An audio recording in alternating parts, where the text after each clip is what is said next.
All right, I think we are going to go ahead and begin. So I'd like to start just by thanking you all for joining us tonight.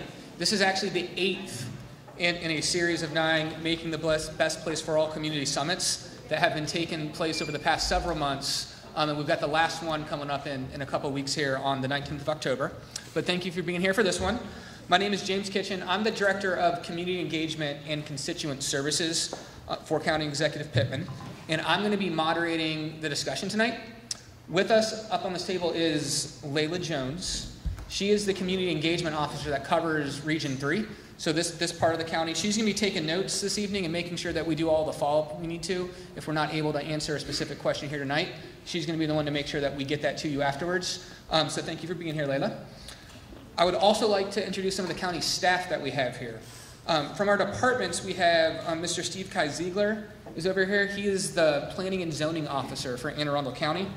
We have Captain Schreiber of the Western District and Lieutenant Snyder of the Western District over here on this side.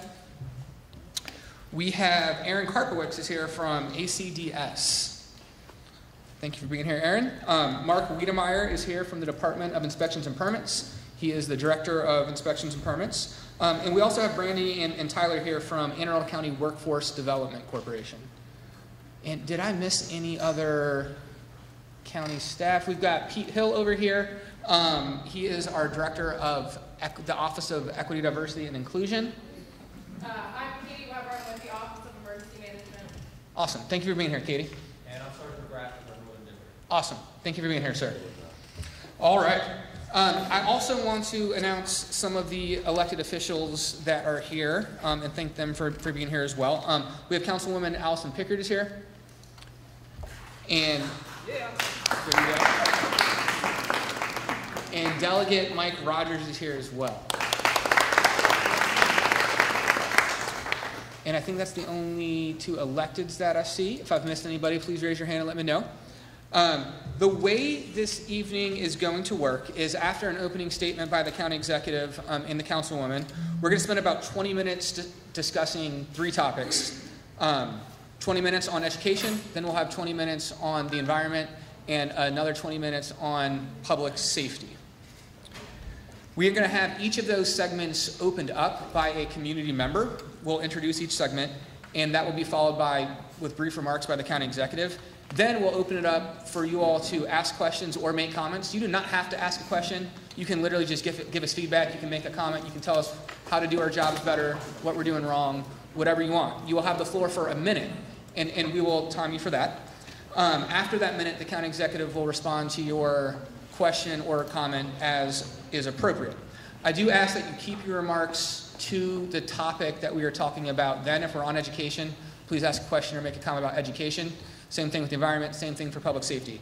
At the end of all of it, we will have 10 or 15 minutes, if time allows, to where you can make a comment or ask a question on anything that falls out of those 3 topics. But again, we do ask that you respect that format. I have a question. Yes, sir. Environment, does that include land use? The environment can definitely include land use. What you do on the land affects the environment. Okay. Parks, absolutely. That could fall in the environment section, 100%. Not everyone that signed up to speak will probably get a chance. As you can see, we have a very full house tonight. This might be our best attended one. I'll have to count that later, but it is at least close to it. And so we apologize if we run out of time and cannot get to you. And I respect the sign waving and the Save Provinces Park signs. This is the first time I think people have showed up with props, which speaks to your organization, which is awesome. All right. So the last thing I'll tell you, the handout on the tables, there's agenda for today. There is a QR code on there, and so if you can have your phones and just scan that at the end, we are asking it's a survey for feedback. So there is still one of these left. And we have actually pivoted our format and some of what we've brought and how we've run them based on the format from the first 7. And so if you don't mind on your way home just scanning that and just telling us what you liked, what you didn't like, what worked, what didn't, and we will incorporate that as we move forward over the next several years with more town halls and community summits.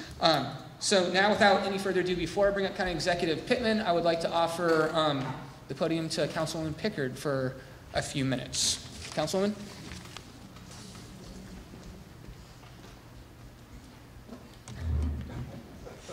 Good evening, everyone. I'm going to be very brief. Welcome. It's fantastic to see a room full of residents of Anne Arundel County. So give yourselves a round of applause for being here.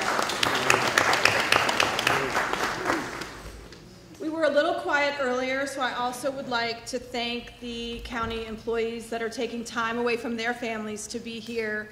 So can we give our county employees that are here a round of applause too?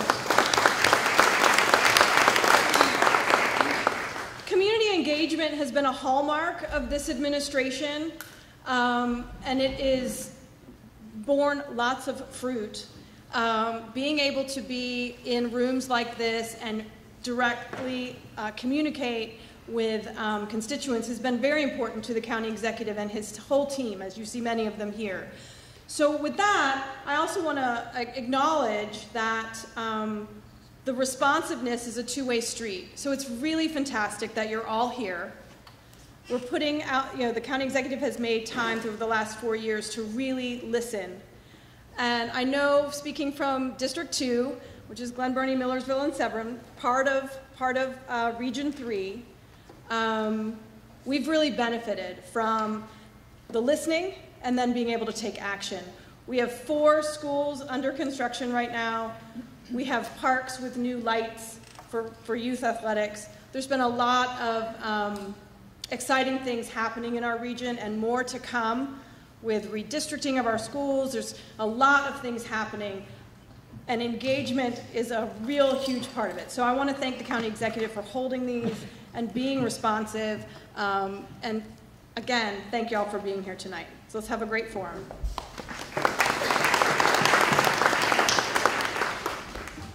I didn't tell Mike I was going to do this, but Mike Rogers is delegate from 32 here. He's also the chair of the Anne Arundel County delegation. And a lot of the things that we get in our district and in our county, we work with the state, and a lot of the funding comes from the state. Can we get a couple words from you, Mike, as well, of welcome to your district? No pressure. Don't worry, he always keeps it short. Very short. So first of all, I want to thank everyone for coming out. This is really important to have the opportunity to listen to what the county executive has to say and some of the things that are going on, and to give you the opportunity to provide feedback. So very important. Very incredibly proud to work with County Executive Stuart Pittman at the state level. We provide a lot of resources. And so I'm going to stop there because my chief of staff's going to say everything I didn't say a little bit later when she talks. So thank you very much.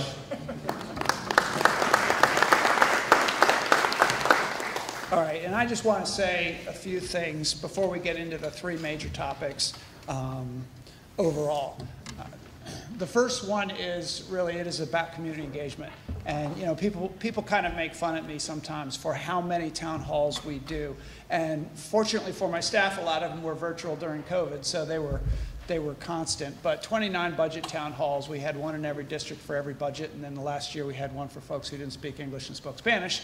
And then all of the town halls that we did around the general development plan and the green infrastructure master plan and the transportation plan and all the plans that we do. And then there's all the community engagement around the police and the PCRCs in every district, and then now we have the Police Accountability Board and all the process of creating that and all the work that that's going to do, and the list goes on and on and on. But I really do believe that the hard things in government only happen when people get engaged. And sometimes the mistakes that government makes get corrected by people who engage. And so that's why it's important.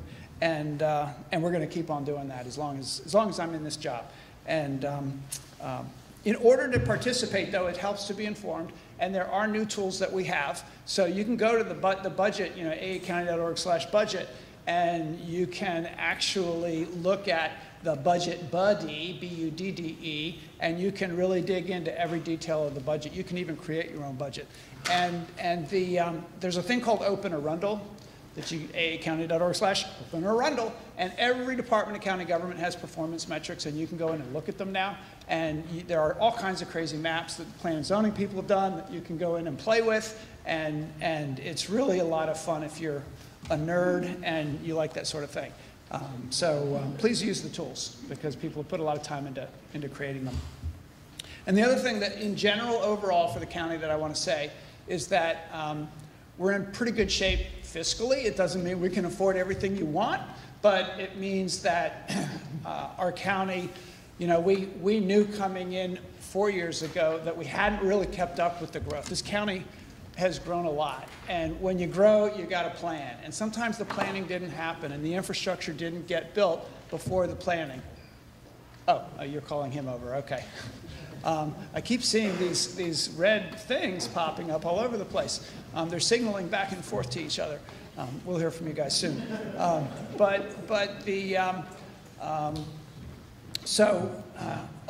of that is important. We have to continue all of that. But the budget side of things, we were able to catch up somewhat. You know, we were able to hire 100 new police officers. We'll talk about that.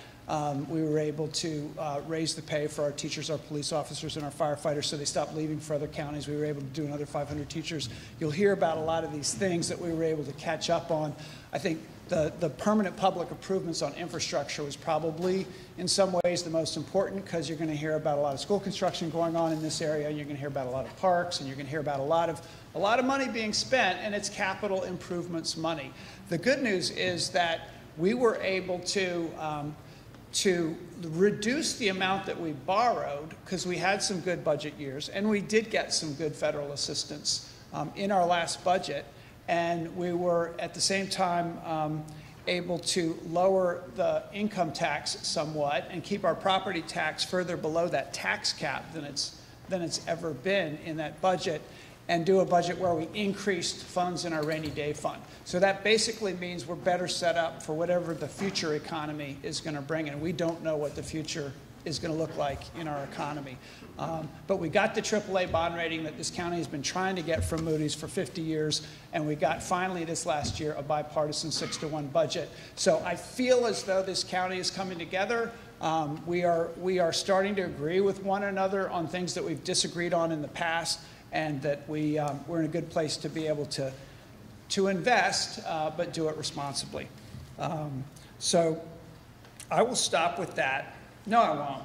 No, I won't. I want to say a few things about some of the cool stuff that's happening in this area. And this is, you know, we call it Region 3.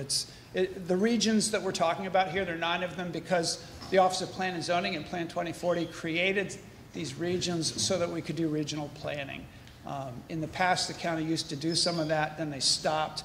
We believe that if the regions, the neighborhoods engage and do plans, and these are going to be seriously big plans that are going to take a couple of years in each region, your region's going to be starting soon, that it's going to put us in a place where we don't do any major land use changes, no rezoning, no comprehensive rezoning until the community weighs in.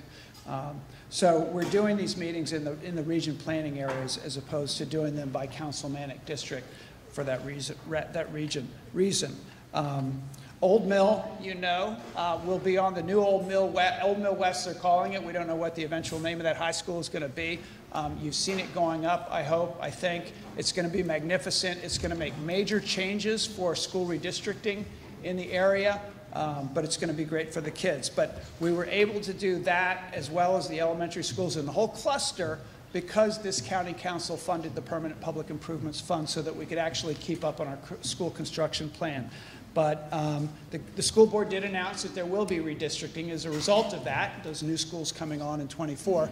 And please participate in that through the school board if you have an interest in that, if you have kids in school in particular.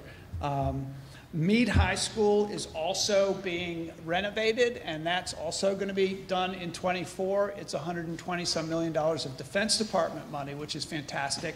But please get involved. There's an organization now called Friends of Meade, and it's folks from Fort Meade as well as in the community really trying to rebrand Meade High School and the whole cluster and get people excited and positive about the quality. It's really amazing school cluster and amazing high school. And so please get involved in that, if you, particularly if you have kids, but even if you just care about the area.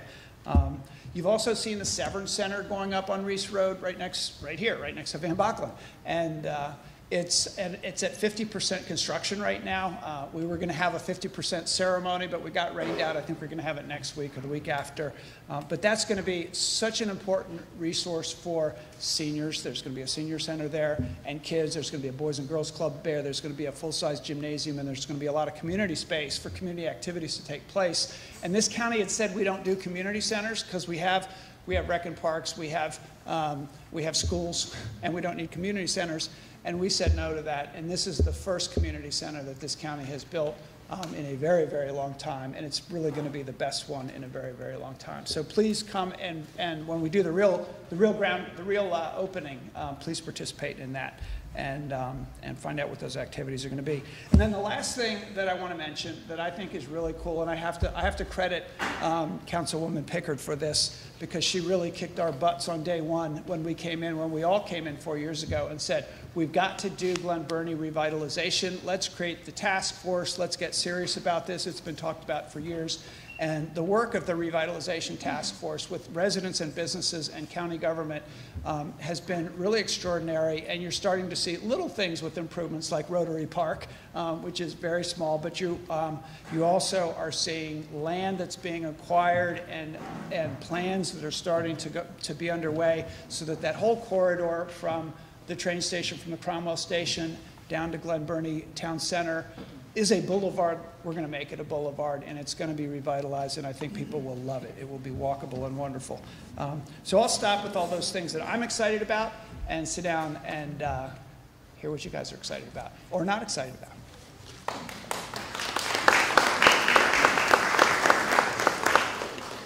Thank you, County Executive Pittman. I do want to, we have people still standing. I think there are some extra seats. If you have seats at your table, can you raise your hand? We also have some chairs on the other side if you want to come in, and we can have staff help you grab one. But if you're standing up in the hall, please know you're invited to come in and sit down if you can find a seat you're comfortable with. I guess this is one of those good problems, but we really do appreciate everyone being here tonight. And to kick off our segment on education, I'd like to invite up Ms. Nicole Butler to the podium to get us started off.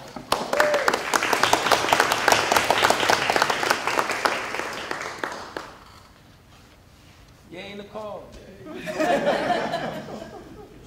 Maybe Mike If you Rogers, Chief of Staff. If you haven't guessed, I am also the Chief of Staff of Delegate Mike Rogers, who is now yelling for me. Good evening, everybody. My name is Nicole Butler. If you are from the community, you know me as Nikki. I live in Still Meadows 2. I was born and bred in my community. I am 33 years old, so I actually bought the house that I was born in Still Meadows 2. So I'm a lifelong resident. I've actually, thank you. I'm used to being loud, so microphones aren't my thing. Whew. I've went to 4 public schools in our county. I am a product of our environment here, so I'm glad to say that I'll be talking on education.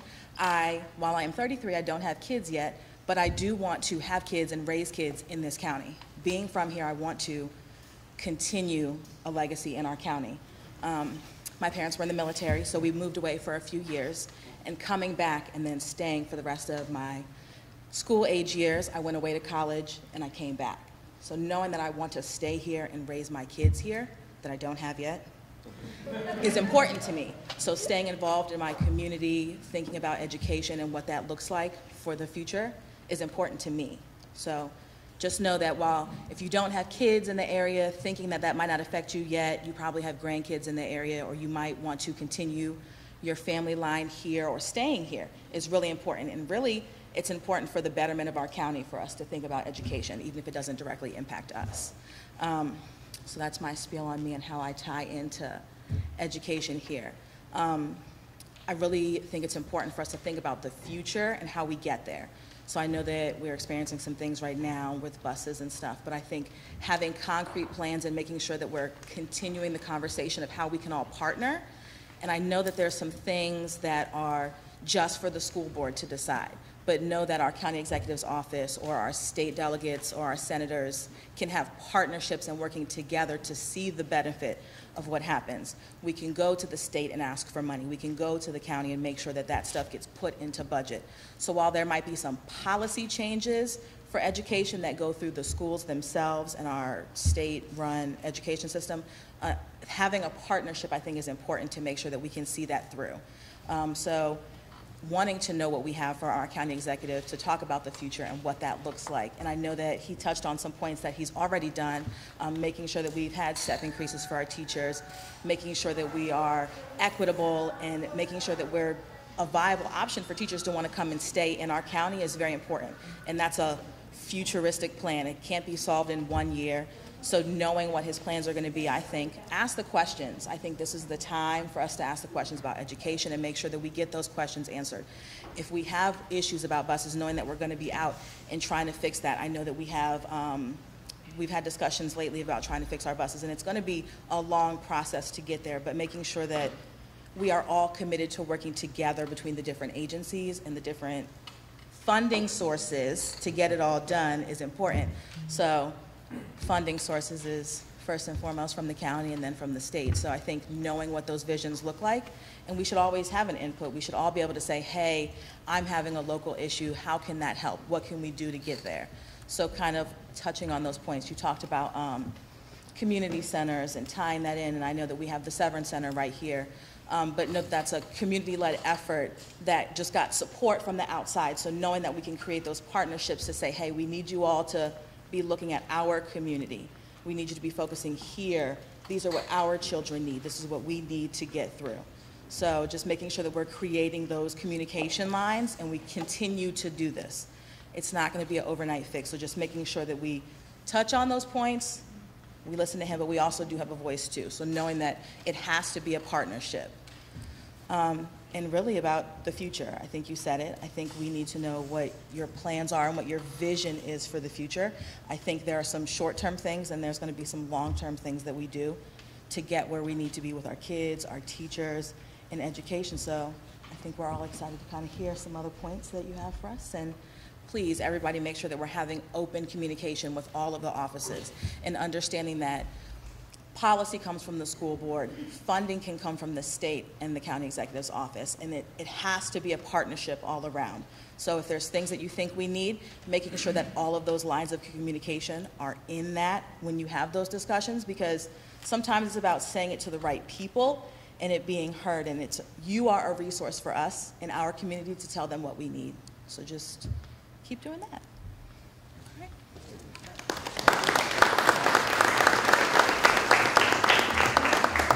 So you want to hear a little bit more about plans for schools, Nicole? I want to hear it all. You want to hear it all? Okay. All right. Well, I'll say a few things, and then we can jump into questions because you might want to have some specifics here. But it's a tough year. It's obviously was a tough couple of years of COVID and tough getting out of COVID.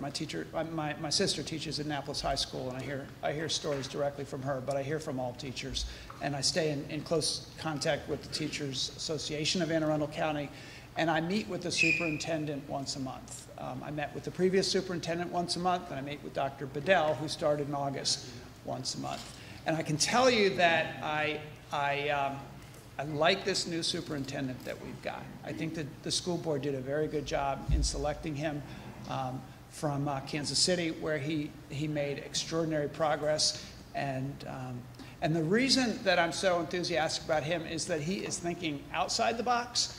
And what's been frustrating for me as a county executive is that I can't tell the school system what to do. They have their school board who oversees their superintendent, and they get a little irritated if I push too hard sometimes. So you have to play this dance with the school.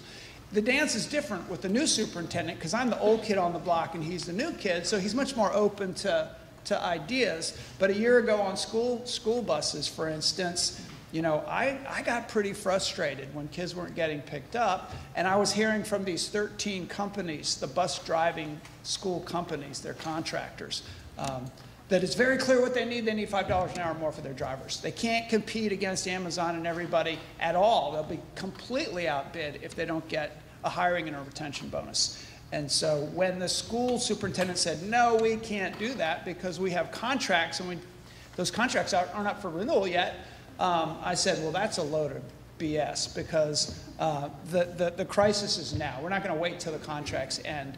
And so when I went down to the school board uninvited and sort of, they wouldn't let me speak, but I I got their attention, and we got it done. We did it through our friends at Workforce Development. Where are you? Thank you so much, Workforce Development, Anne Arundel Workforce Development Corporation.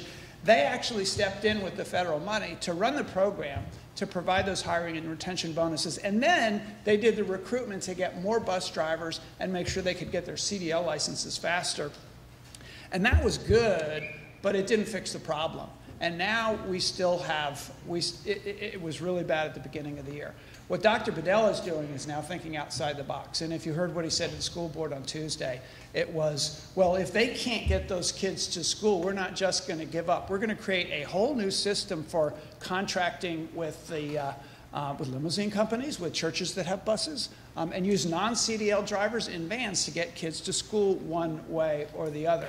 And he also sat down with the Department of Transportation and told them to think outside the box. And they figured out how to get more buses running on some schools. So there's an additional 40 routes that'll be running immediately. But I think that it may take us a year to really get to the point where we have enough drivers to make sure that everybody's guaranteed to get that ride to school.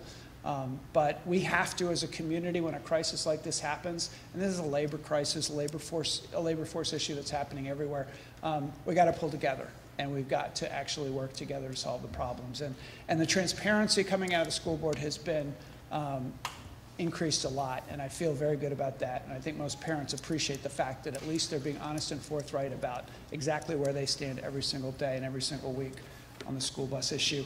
And the big thing on schools, you know, we can fund them and fund them and fund them, and we have done record funding, but they have to have a plan. And I believe that the Blueprint for Education that the state has is actually a good plan.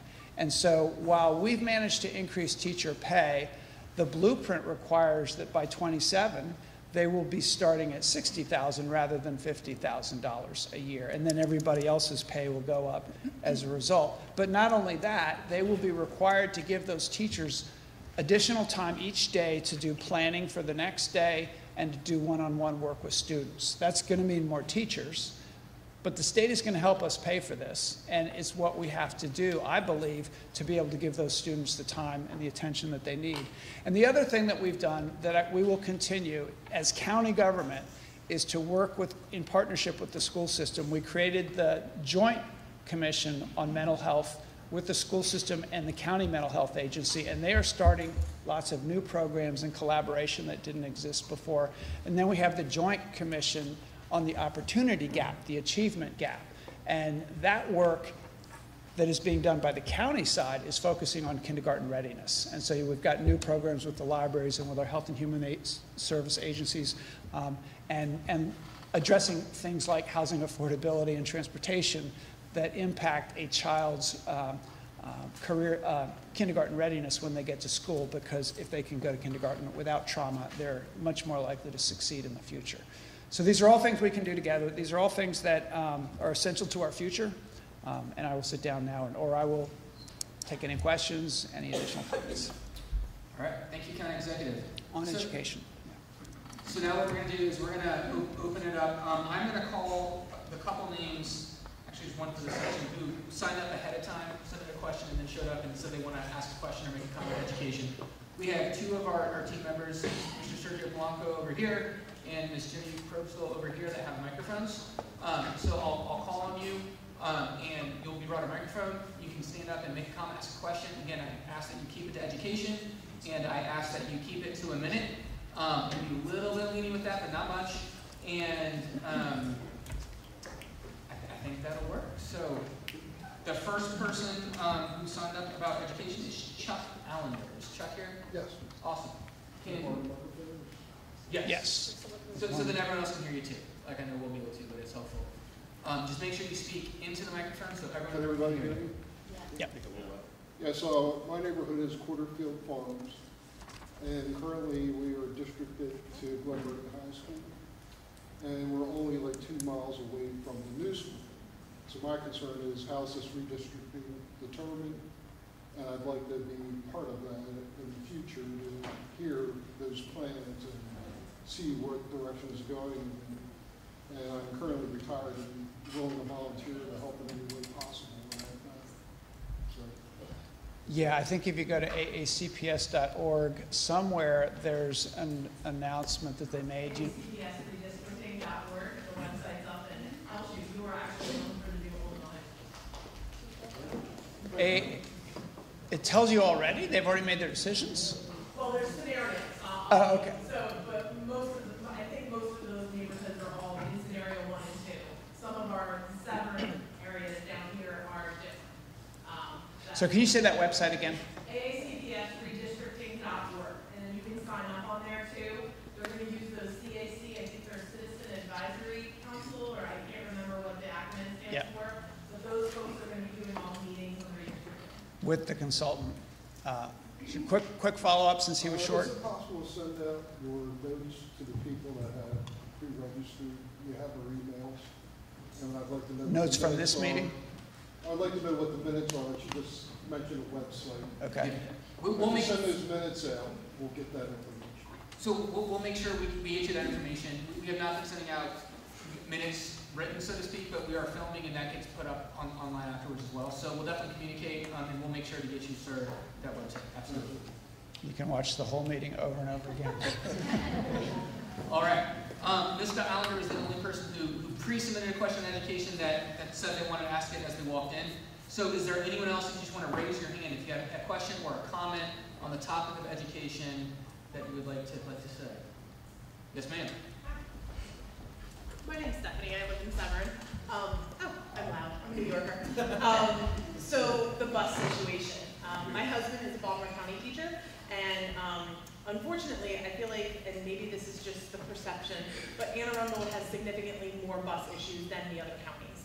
And I know there's a lot of questions about why that is, but I don't know when. I love Dr. Dell, and I think he has amazing energy and he has great ideas.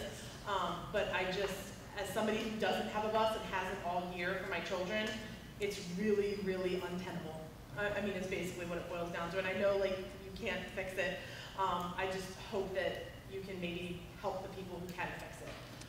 And then the redistricting piece, I hope that will be very transparent, as that gentleman was saying, just because I think there's going to be a lot of changes that are going to happen in our community, and I hope that they will involve all of the neighborhoods and so forth. So if there's a website or if there's something that, you know, we can all be aware of, that would be great. Because I feel like everything's like, if you don't know where it is, you can't find it. So I thank you for your time. Thank you, and I did read, I don't know any more than you know on the redistricting, but I do remember reading that they were planning to have a series of meetings in each cluster, community engagement meetings, and yeah. The only other thing I would say about, you know, one of the reasons why Anne Arundel County has such a problem with the bus drivers right now is we changed school start times this year.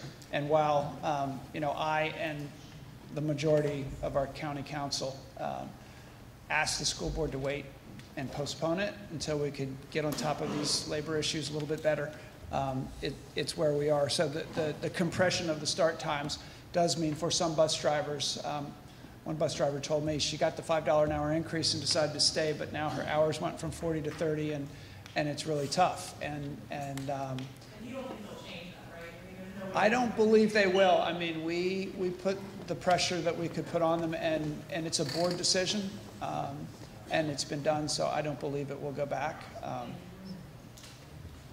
right. Anyone else? Topic of education. Yes, sir. This gentleman in the blue shirt. And just a reminder, please put the mic right up to your mouth. It helps for the recording and just everyone else in the room as well. Even if we can hear at the table, it's helpful for everyone else if we speak regularly. Jason Morgan, I live in Disney States. I live in Mike Rogers. I'm trying to figure out, so with the buses, I wanted to reiterate, if I'm not getting a bus for the entire school year, I'd rather know that. Because checking this website every morning and every night is untenable, right? So my bus came at the end of my cul-de-sac for 1 week. Every day since then, I checked the system. I'd rather know so that I can put on childcare, so that I can get before and after care, whatever I need to do, because this figuring out as we go, that's unrealistic, and I don't think anybody up there would want your schedule to change tomorrow, tonight. So that's what I would ask. If the buses aren't changing, tell me. I agree. I agree.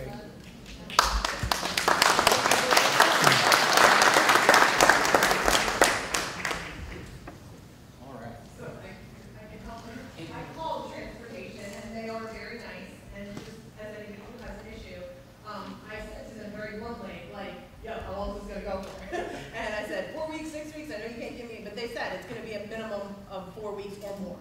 So if you wanna call them, they have individual representatives based on your cluster who are working on those buses. And, you know, that's my only advice. But my concern is also the inequity that goes, if you look at the schools that are affected by the buses, Yeah. the demographic of those schools is very concerning. Absolutely. Yeah. Not just the ones that are daily affected, the ones that have been affected. Right. Those schools haven't changed. Yeah. So I will say, Yeah, I mean, Dr. Bradell and everybody in the system have said the same thing, and they are aware of that. We are appalled by that, and they have to fix that. And I hope that you will see some changes coming very soon. So Dr. Bedell's statement said that kind of equity analysis you're talking about is going to be part of like the new 40 routes that are going to get partially up in 2 weeks. That they're going to look at that as to make those decisions. And the next semester they're going to look at changing bus routes around if there are ones that haven't had service at all, like you're describing, making a change next semester so that gets spread out a little bit. So I know that's on their radar, but it's definitely very, very tough. I mean, the other problem is that there are districts. Montgomery County did not privatize their school bus transportation. They are all county employees, and they are controlled by the school system. And they have 13 companies. And when you tell a company where its drivers have to be, I mean, they're supposed to be delivering everywhere. And when you tell them you have to do it according to our equity guidelines, and they say no, then you have a choice. You either you cancel the contract with that company, and then you have nothing, or they have to rebuild the system. But the systems that turned out to be the most resilient were actually the ones who didn't privatize. We can't not pay the contract. All right. So we're going to move on to the gentleman in the back side of the up. So 1 minute on education. Hello, my name is Stephen White. I'm from Quail Run, Federalist, and I had 2 questions. One, can you describe how the county transportation system, in and of itself, county has buses, how the county transportation system can better be incorporated in this area?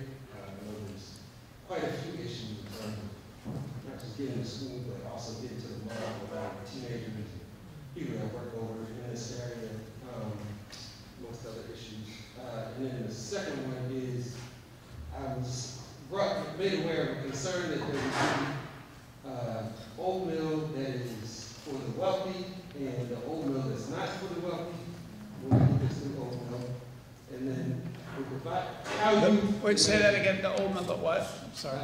the new oatmeal that's on Hopkins Farm. We have a wealthier property tax base as compared to the old oatmeal.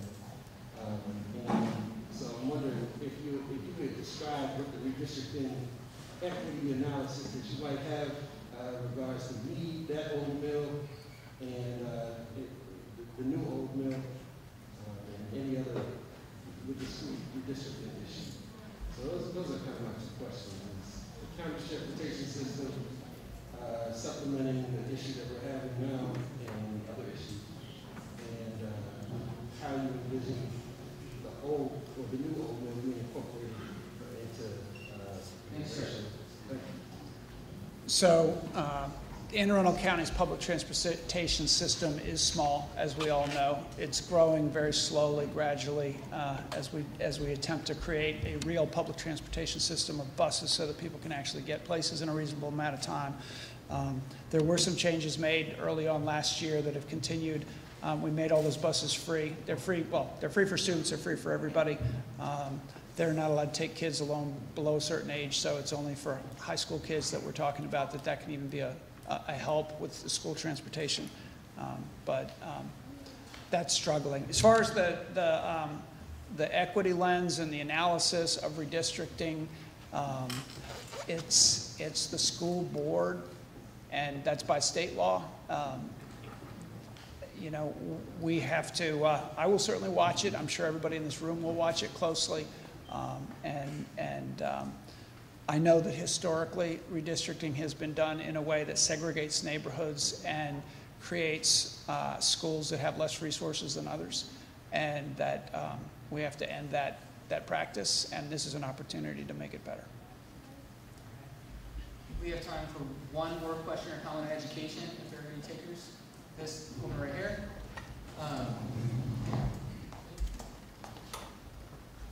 Good evening.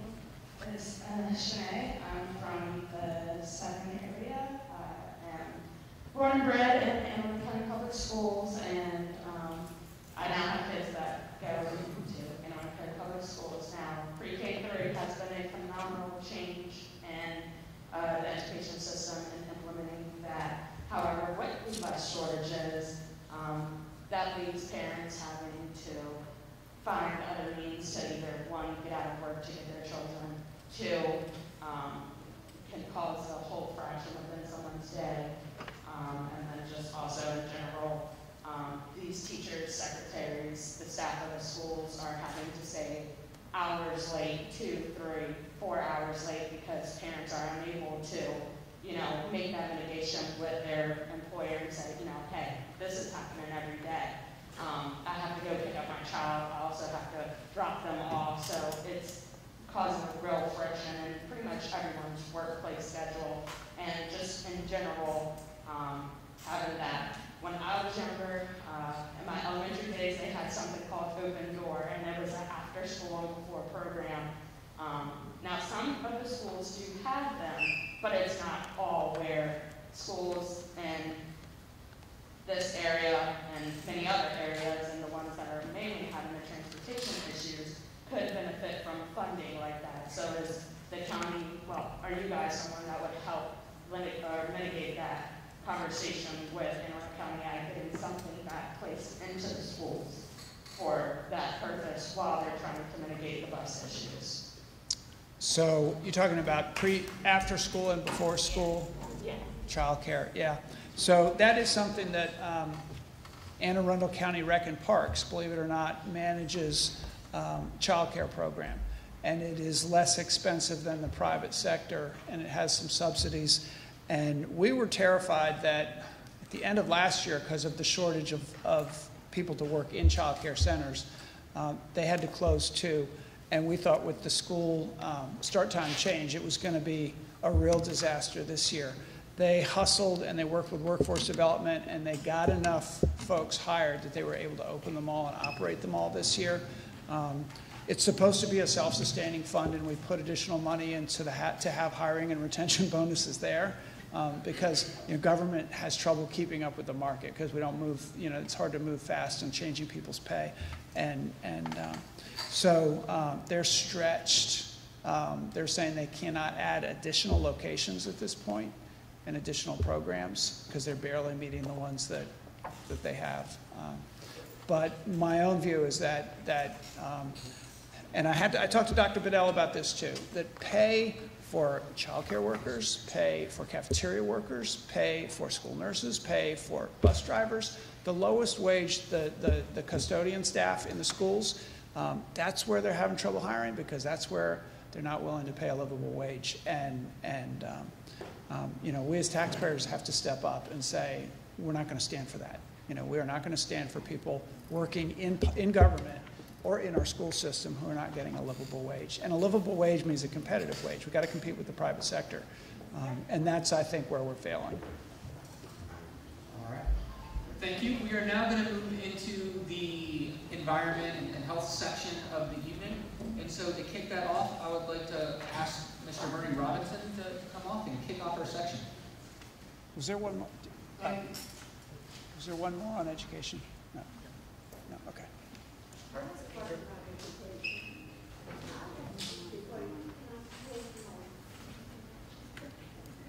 Or were you out of time? Is that what you're saying? Yeah.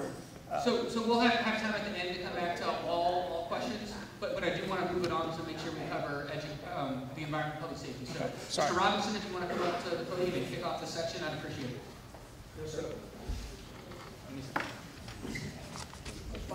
My way up here reminds me, I spent 10 years as treasurer for the Association of the United States Army Francis Scott Key Fort Meade chapter. And I salute all veterans that are here and their families. I was an Army brat myself. Michigan to Maryland, grew up in Japan 3 years, New York, and then back to Maryland. Anyhow, my name is Burnie Robinson, AKA, don't laugh, Burnie from Glen Burnie.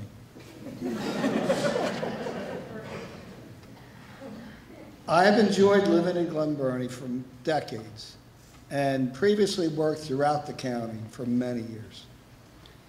Quite frankly, I was a community banker as well as a business banker. And this isn't in my script here, but I know I have several seconds extra built in. The environment is one of the very best returns that you could ever get on an investment. It's for the future of our families, our children, and our children's children. We're not robots. We're all part of nature. So I digress. As an environmentalist, hiker, and avid kayaker, my passion, amongst others, has been most active through the Sierra Club, which represents the values of exploring, enjoying, and protecting the planet. I'm currently an active member of the Anne Arundel County Group Executive Committee. Also, I'd like to recognize Joanne Zoller, who's the Executive Committee Secretary. And I'm also serving as Outings Chair for Anne Arundel County and Zero Waste Chair. Furthermore, I'm a delegate to the state chapter of the Sierra Club on their executive committee. Both the health and the environment of our community are directly intertwined. A better environment leads to better health, both mentally and physically. The residents of this part of the county deserve both. More green space not only captures carbon and cleans the air, but it allows citizens to walk and bike more. Furthermore, trees and leaves, you may get out of the rain more. That wasn't in here, but we've had a whole week of it. Cleaner water makes wading and swimming doable. Remember when we could do that in the lakes and the rivers and streams, and our children could? It also allows for recreational boating and fishing with edible results. In sum, a better environment such as cleaner air, erosion control, and cleaner waterways grows both community and the economy. As you get cleaner waters, including the bay, the recreational fishermen, sustenance fishermen, and tourists and commercial fishermen can start crabbing and getting those crab cake prices down and the rockfish prices, right? So it's win-win. I know that your administration has made significant progress on environmental issues over the past several years. Just some of the achievements my neighbors and I appreciate. And I'll say just some because I would say this county executive, Stuart Pittman, is the most environmentally friendly I've seen yet in Anne Arundel County. But a few of these, and one of the most important that we fully supported was greatly slowing the loss of forest to sprawl development with the Forest Conservation Bill. It became the strongest county bill in the whole state until others followed our path. That's our leadership. Signing the ban on styrofoam that the previous county executive had vetoed. Funding expansion of the Watershed Stewards Academy, and also created Replant Anne Arundel as of, I believe, 2020, over 10,800. Maybe now it's 11, it's growing, over 10,800 trees.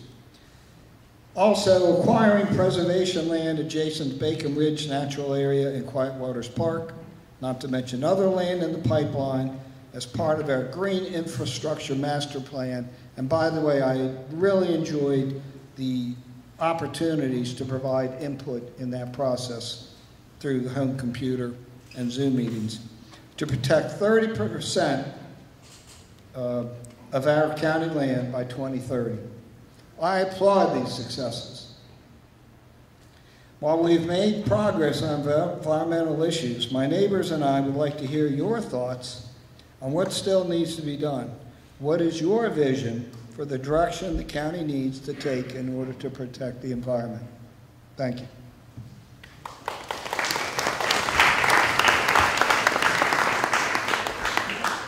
I'll try to be more brief this time because I talked too long last time, didn't I, James? All right, we can get back on schedule. Yeah, I mean, I was the guy who ran on open space and the environment, and they made cartoons about me hugging trees with developers with the axe on the other side and all those kinds of things. Forest conservation bill was important. The stormwater strike team at Inspections and Permits is operating now, and that's important to actually look outside of the site and see what kind of erosion is happening and go back and get the original source to fix it. The green notices that the Office of Plan and Zoning put out so that when an application for a subdivision came in, they would look at environmental features and make sure that there were no modifications on those features unless they could improve the situation environmentally elsewhere, was a big step in the right direction. And I think the developers have responded so that they know that you can't build in certain places, it's not worth trying, or that if you do, you've got to come up with a plan to deal with some of those environmental features because they have real value. And so the part that we need to do in the future, in the next 4 years and beyond, is, I think, really, to me, the Green Infrastructure Master Plan. You'd have to read it to know everything that's in it, is really critically important. It says that we're going to protect in perpetuity 30% of the land of this county by the year 2030. We have protected already a fair amount of it. Yeah, I see the save provinces part.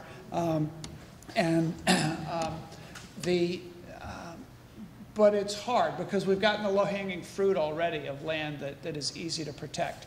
A lot of that can be done by rec and parks, and within rec and parks, they not only have to acquire some additional land, but they have to actually manage the land that we have better, and we put money into their budget that they didn't have before for a thing called the vegetative management plan to deal with invasives that are destroying the biodiversity of the land that we have, improve the soil that we have so that it can absorb the water and it doesn't all erode into the bay. And we have to, we created a thing called a resilience authority to deal with the impacts of climate change. And that is just getting started, but it's a way to pay for some of the protection of our infrastructure. But some of that is also going to be preventing the kind of erosion that ends up into the Chesapeake Bay. So all those things are important. All of those things I'm committed to, and I think most people in this county want to engage in. But I think the places that most of us actually enjoy the nature that we're talking about protecting is really in our public parks. And we can create more green space rather than less.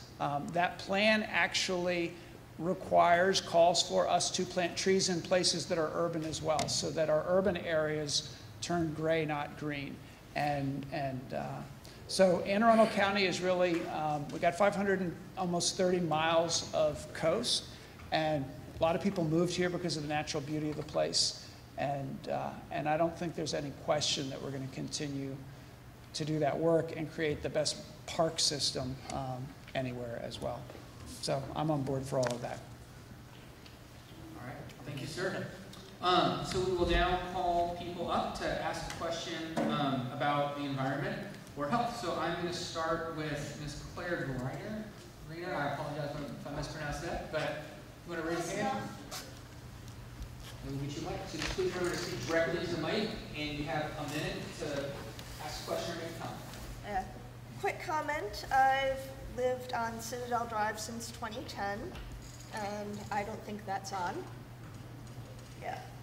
So I've lived on Citadel Drive since 2010. I was teleworking before the pandemic. I can see Provinces Park out of my windows, and I see all walks of life going into the park. You've got, elderly people walking their grandkids in, you've got runners, you've got countless dog walkers. I walk in the park regularly myself. Kids are on the playground equipment all the time. You see people learning to ride their bikes in an area where they don't have to worry about veering into the street, flying kites. So we need a place for our kids to run off steam, have unstructured play. We need decent green space and not more parking lot. The county plans to raise a park, that is used by thousands of people for free and replace it with a facility you have to pay to use, and yet the neighborhoods around it will bear the brunt of all the externalities. So please choose a different spot, for the swim center in a place that's actually designed to handle the traffic. Thank you.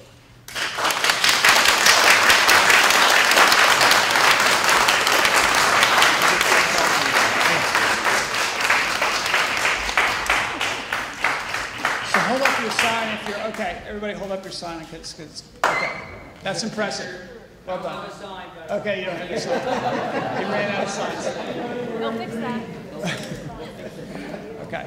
All right. Oh, look, and James is taking pictures. Okay, so let me respond to that.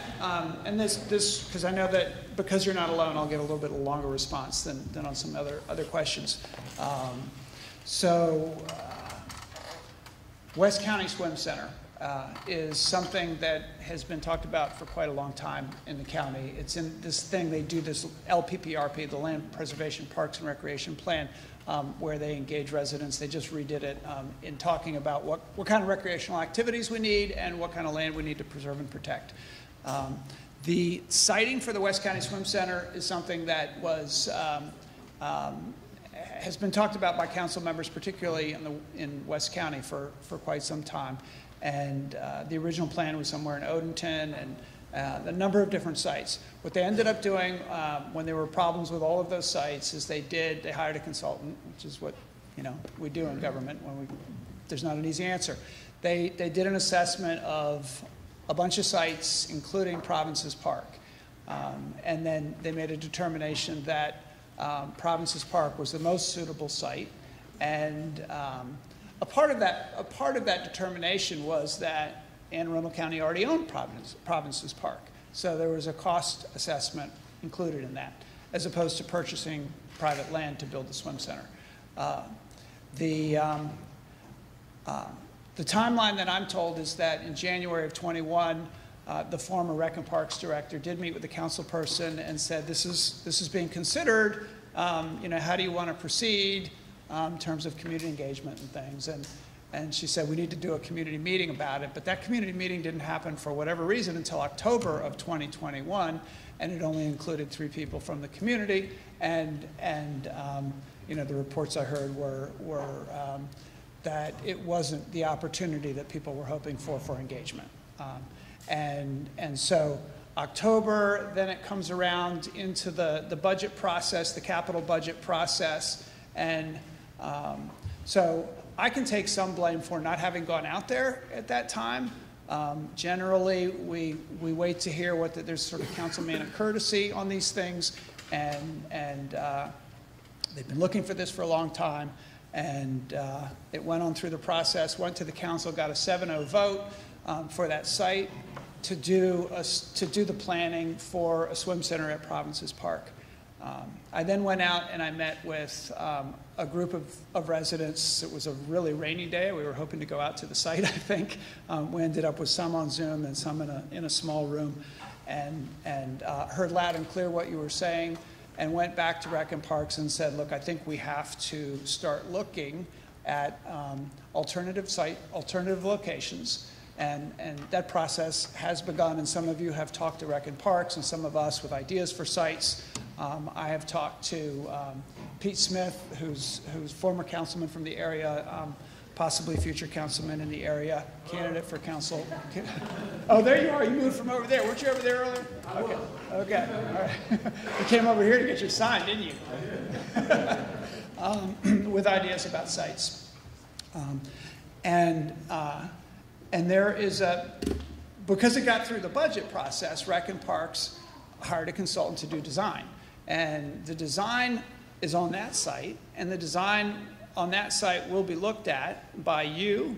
There'll be a community meeting about it, and by the next council that will be seated in December, by me, by everybody, and see what that would look like, and also look at alternative possibilities. This is clearly something that's going to be here for many decades, and we don't want to put it in the wrong place. You know, my own impression when I went out, so then after all of that, I went out there on my own and just drove out there. It was pouring rain. It was, I think, 2 days ago. And I was surprised that it was a green oasis in a pretty developed area, that it was surrounded by trees, and it's green. And so we've got some serious thinking to do about where the swim center should go.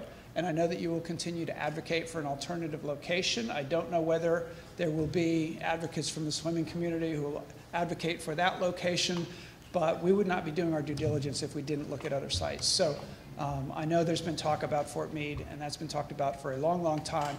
There are privately owned sites. We could be talking about additional expense, but then again, we save Provinces Park if we don't do Provinces Park. If we did Provinces Park, we would have to replace those fields somewhere else, and that would be an expense. So all of that has to get taken into consideration, and it will by the fiscal authority of the county, which is the county council, and it will be a new county council come December. So you are being heard loud and clear.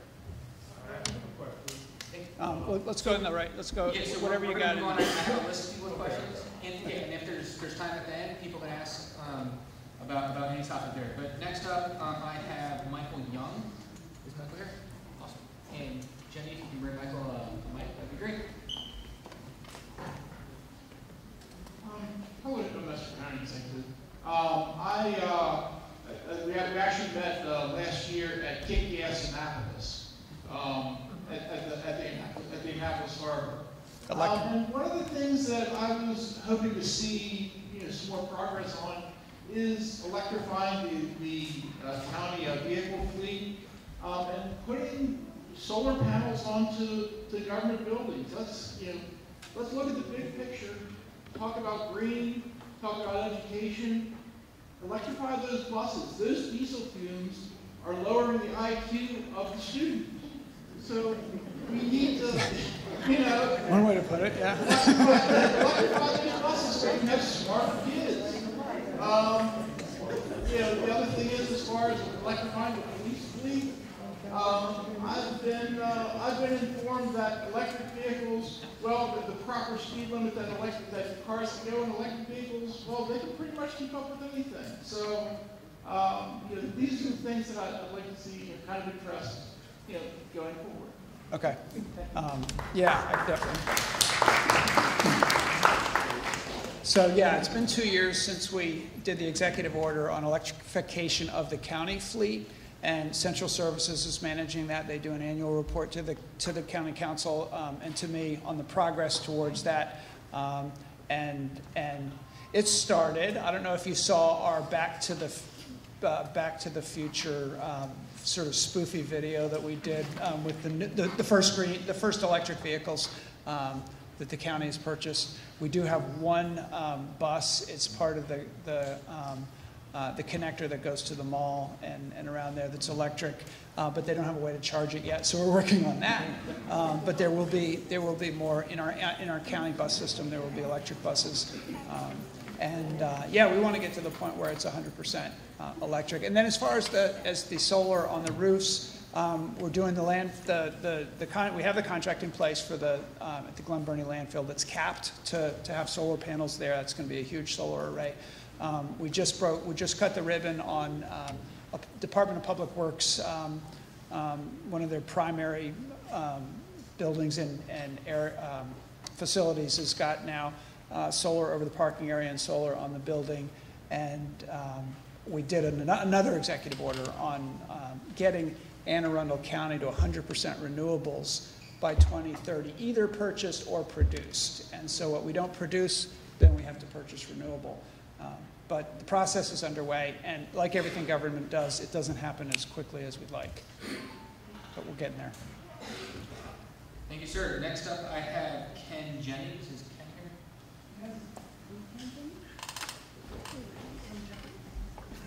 here? The risk of beating a dead horse about Province's Park.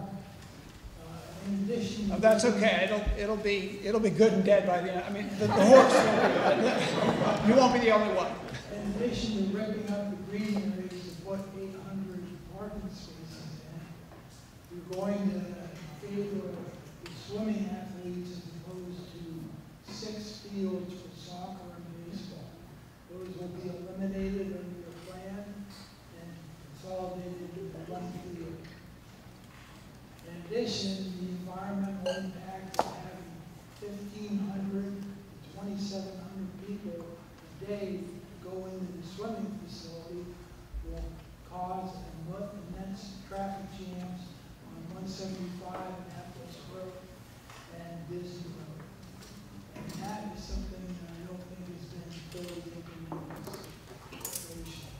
In some, I think there's other places, other needs, that we can spend $40 million in other areas. Perhaps to do more buses, perhaps to support the food bank. That's it.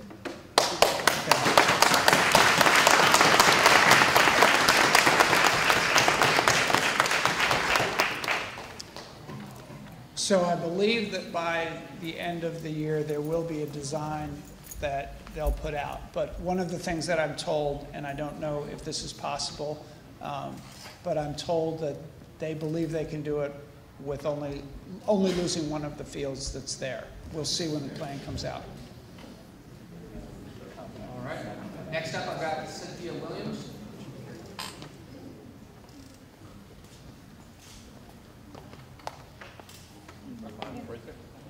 Thank you. Cindy Williams from the Provinces in Severn. Regarding the West County Swim Center, I just wanted to make the point that the county must take into consideration the impact on homeowners and communities where they locate the swim center. We have no objections to a swim center in West County. We want one, but the Provinces Park is the worst possible location for the swim center, given all of the communities surrounding it and all of the traffic problems we already have in the area. So we would like it definitely to be reconsidered for another location. And I am concerned because you did send me an email, thank you very much, saying that you were county was going to look at alternate locations. However, I was discouraged after reading Saturday's article on the front page of the Maryland Gazette, where Director Lees was interviewed, and she sounded determined that she was going to put it in Provinces Park. Thank you.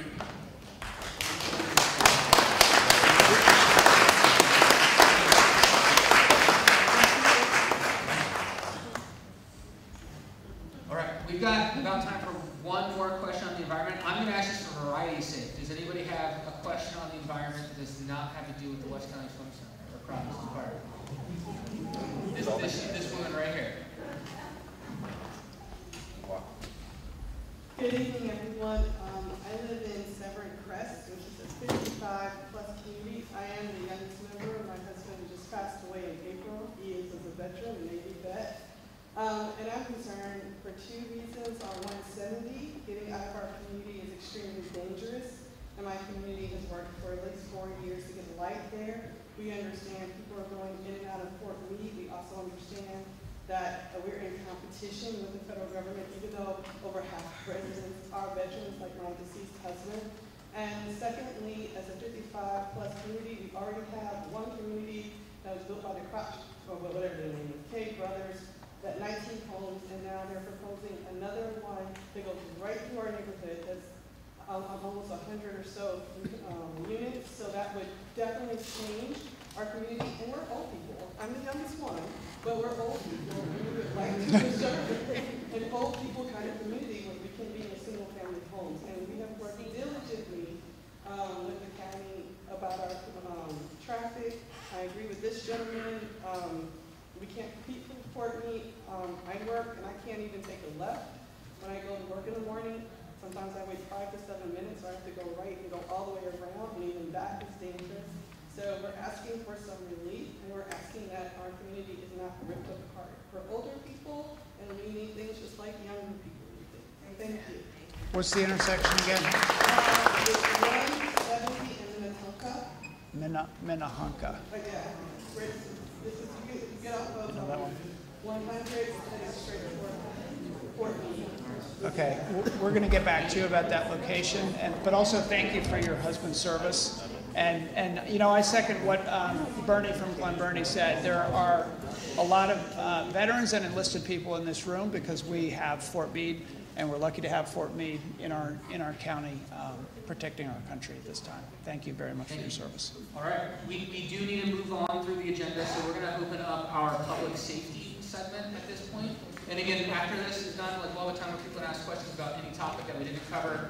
The county executive will hang out afterwards as well to ask questions, or just to mingle and ask questions one-on-one. But I'd like to invite Kyle Williams to kick off our public safety segment. Feel free.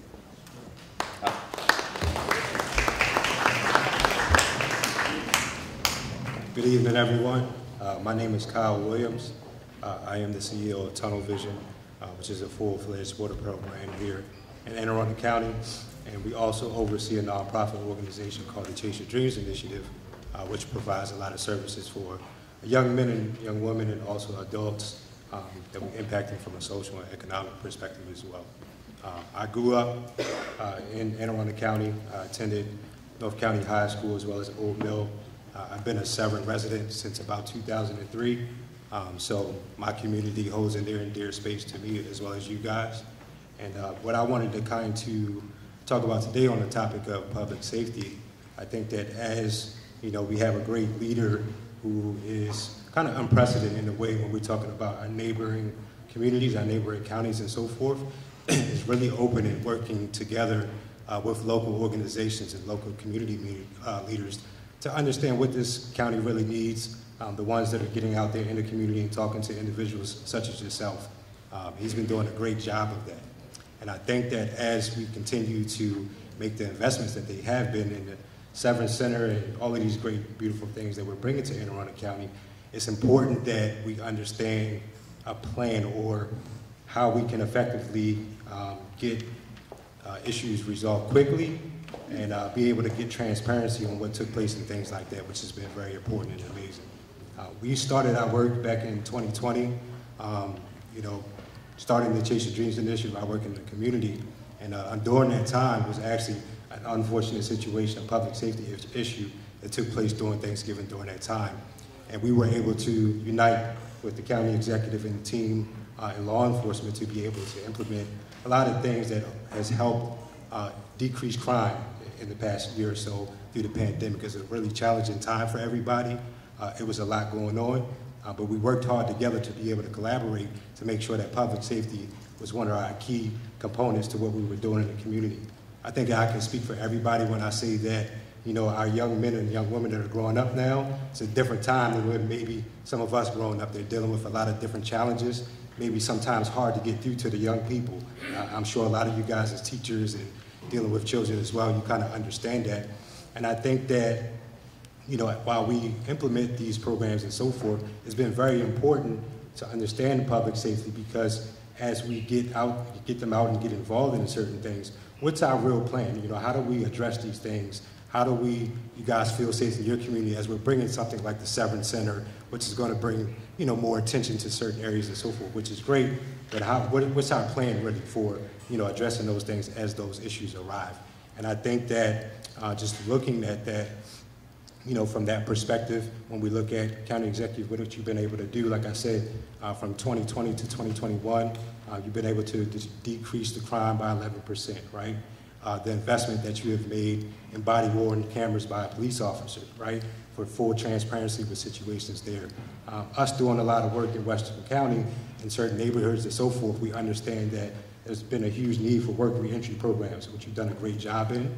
And then also outside of that, we've seen some increased issues in certain areas with gun violence, which we're really trying to come together to be able to resolve and come to solutions for our young men and young women, alternate ways to resolve their conflicts and so forth. So that's really what you've been working on. I want to give you some credit for implementing the first countywide, the first ever gun prevention team, and the work that you guys have been doing in helping us to be able to resolve those issues and different things as well. The community is thankful for you being open and unprecedented in the way that you approach new ideas and innovation to the things that we're providing to our young men and young women. But we'd like to understand, and I'm sure everybody else, what is your plans for moving forward in terms of keeping public safety at the top of your priority? And as we continue to make these investments in the great things in Arundel County, just what you would like to see and what you feel like still needs to be done in that space, if that makes sense.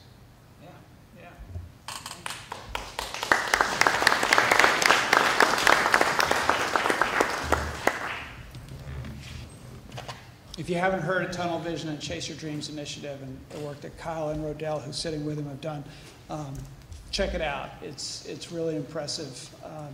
In Mead Village, going out there and seeing probably 150, 250 people on a basketball court cheering and having a good time, and having hamburgers and hot dogs, and just weekend after weekend. It's really wonderful work that they're doing. And so it is true that, from 18 to 21, I guess the last full year with statistics, that every category of crime in the county did drop by 10% or more, but it's also true that this has been a tough year, and we keep having these incidents of gun violence. And the last one was crazy at the mall, where somebody literally just, had a handgun in their pocket, and I guess the video showed they were adjusting their pants and the gun goes off, and everybody's screaming and running out of the place. And we did create a gun violence prevention task force, and then that was moved into the Department of Health, because gun violence is considered a public health issue. And having now a gun violence intervention team, it's actually modeled after the opioid intervention team that we have here, and that every county actually in the state of Maryland is required to have. But it's an interagency effort. And so the gun violence intervention team has the mental health agency, it has the health department where it's run, it has the police department, of course, it has detention, and it has our health and human service agencies at the table. And I agree with Kyle that it takes good policing, it takes community engaged policing, and our police chief, Amal Awad, has actually elevated the community services as one of the major departments of the police department, and elevated that. But it also it requires community partners, because not everybody wants to talk to the police officer. Not everybody trusts the police officer. And the work that a lot of our nonprofit community-based organizations is doing, and our church, our faith-based organizations, frankly, is doing a lot of it, is connecting with people in a different way. If everybody had a good job, everybody had a good house, we had good public transportation, everything was all hunky-dory, we probably have a whole lot less violence. And someday maybe we'll get there, but we're not there yet. So in the meantime, we do have to work with people on other ways to resolve conflicts. And our police department does a great job of that, and our community-based organizations do a great job of that. So I want to thank the district for being out here. They have their PCRC meetings, and if you all have anything to say on public safety, you can help me out. Please jump up, or I may ask you to help answer some questions.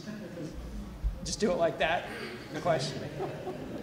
You want to add something about how to engage with the police department? Actually, please do. Come on up here, Captain and Shriver, or either one of you. Who's the boss? Of course, Captain Shriver's the boss. I'm Captain Sarah Shriver. I'm the new commander of the Western District, so it's a pleasure to be here tonight, and I look forward to definitely working with you all in the future here. When I say new, I'm very new. I've only been here for a few weeks, so I'm still trying to wrap my head around everything and just trying to absorb everything like a sponge daily. So In saying that, I'm going to actually pass it on to our executive officer, Lieutenant Snyder, who's been with you all for the last, well, over 3 years, and what I feel is a subject matter expert of Western District. So, Lieutenant Snyder, thank you, and I look forward to seeing you all.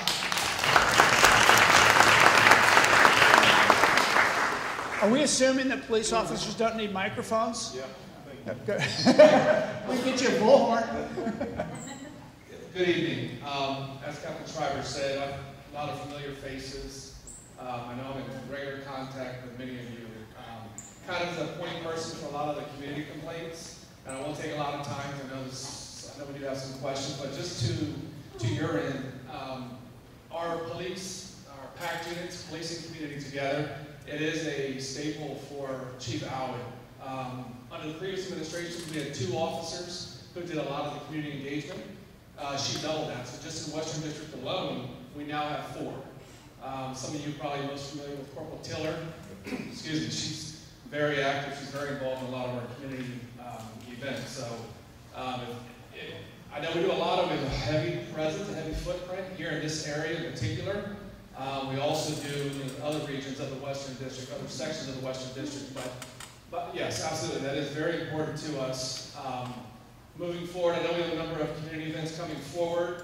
We're trying to do better with getting a message out there. That's been some of the concerns we've had previously.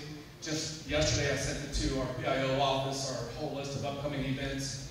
It's targeted for everybody, of course. Everybody's invited, but it's the teenager, early teens, early 20s, that group there, the ones that I know tunnel vision. I've been talking with Rex and Parks and everything you're doing over there. Great job there. So in cooperation with their and other things, that's the whole goal for us as well. To get them early on, to do, have that positive interaction. A lot of times folks have your initial interactions in a negative with police.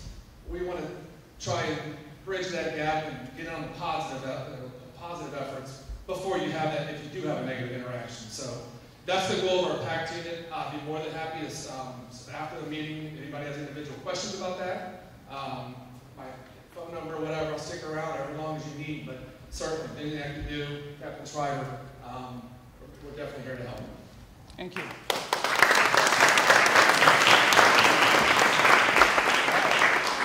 The first resident I have on my list is Mr. Rodney Jones. We could get him a mic, and sir, you have 1 minute. Good evening. My name is Rodney Jones. I'm a member of Queenstown resident and a board member of the Severn Improvement Association. If I sound angry listening to some of this, I want to say BS. But when it comes to my neighborhood, okay, and watching it, first of all, I grew up in my neighborhood, and I've been there all my life. And to watch it get carved up by all this commercial development and the infrastructure that don't support it is very heartbreaking. We can't even go to our mailboxes if I get almost ran over with the speed limit. The speed limit is 30, and the people travel that road at 60. Yes. And we are tired of it. You talk about the environment, watching it get carved up. We're close to the airport, and they tear down the trees, which filters the noise, and we deal with a whole lot of pain with all this development in our community. I mean, we're trying to get speed humps in our neighborhood to slow the traffic down.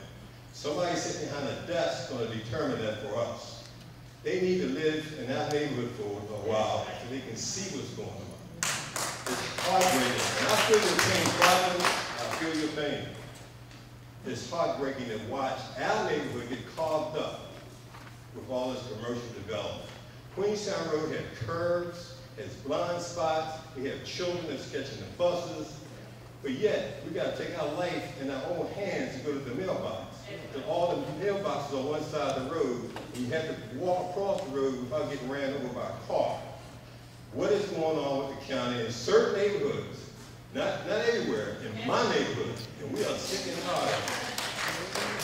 What's going to happen to make it better for us as far as that road? We need speed humps.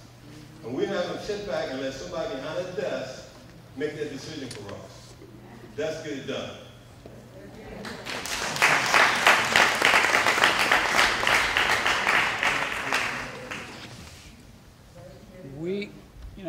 I actually wish Chris Phipps was at this one now,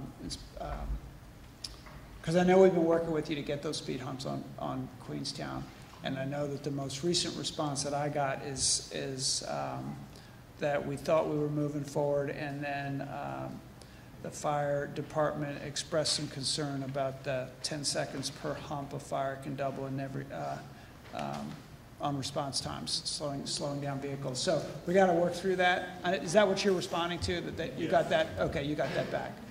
Can I take one? Yeah, go ahead. So I was talking with the traffic engineering division earlier today on a number of issues, but we discussed that one as well. And it definitely was disappointing. Queenstown Road is not an arterial road. We don't normally even look at speed humps on arterial roads because we know those are used for emergency response.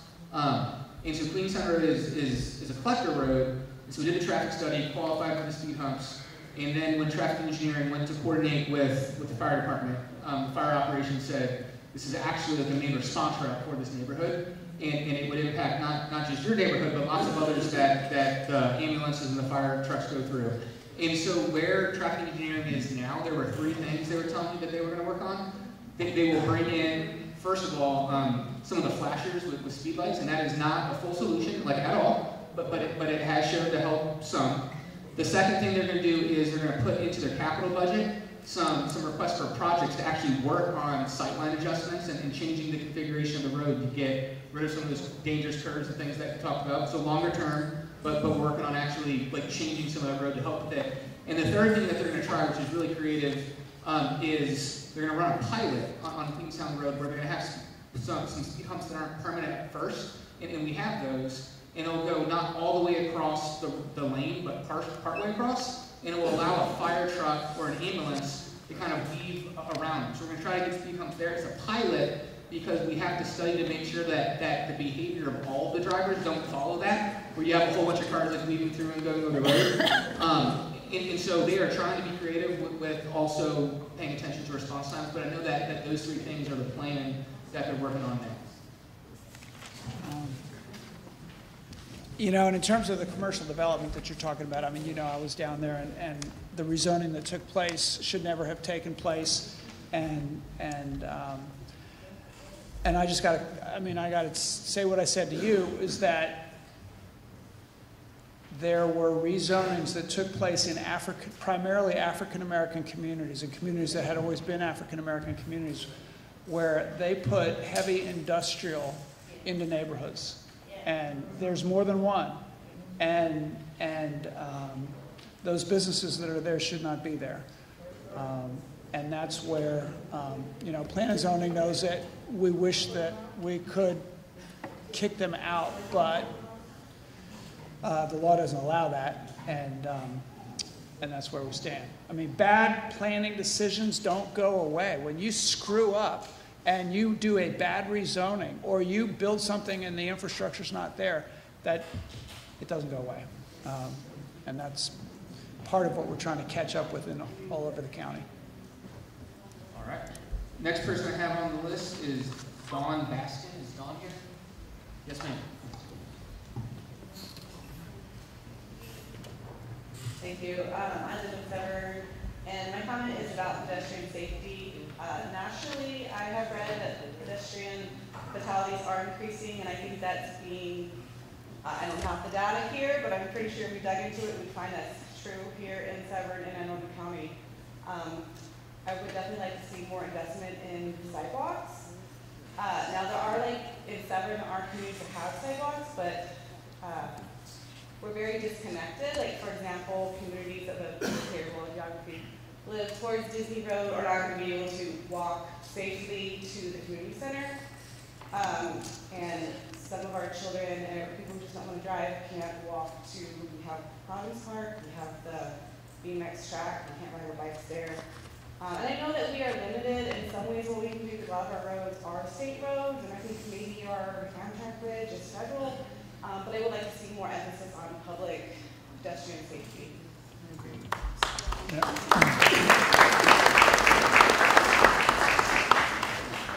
We're playing catch up on sidewalks all over the county as well, because that's where developments were built and they should have had sidewalks. There are about 3 in Severn that are in design right now, as we can get you the information about exactly what sections they are. It may or may not be exactly where you're talking about. I do want to say one more thing about the speeding, though, because it's related to the safety that you're talking about, but it's obviously relevant to Queenstown Road.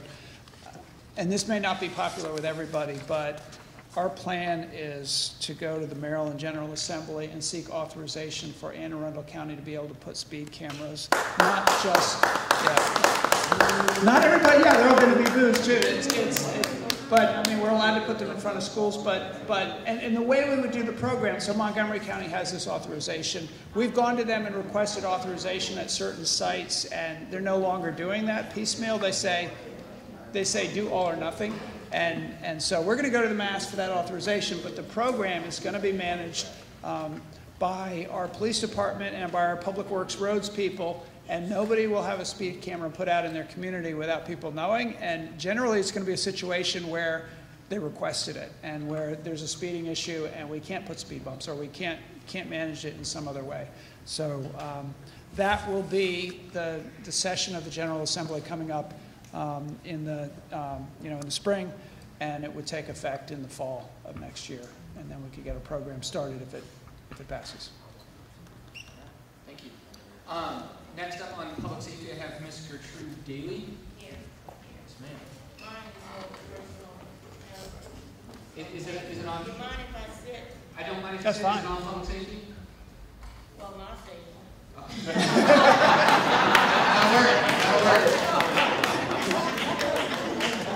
That's public. But what I want to say, this has to do with public works, planning and zoning, and the engineer that I'm sure work under you, Mr. Pittman. Is that right? Yes. Oh, okay. About a month and a half ago, someone knocked on my door and said, we're going to widen the road, Jones Road. We're going to widen Jones Road, and we're going to move your mailbox, cut down 2 pear trees and your bushes. I said, no, that will never do. I haven't gotten any notice at all. Not at all. That was a month and a half ago. On Thursday, when my son came past, they had cut down 2 pear trees that I bought, my bushes, and moved my mailbox. But I was irate, and I'm 81, but I'm still fighting. And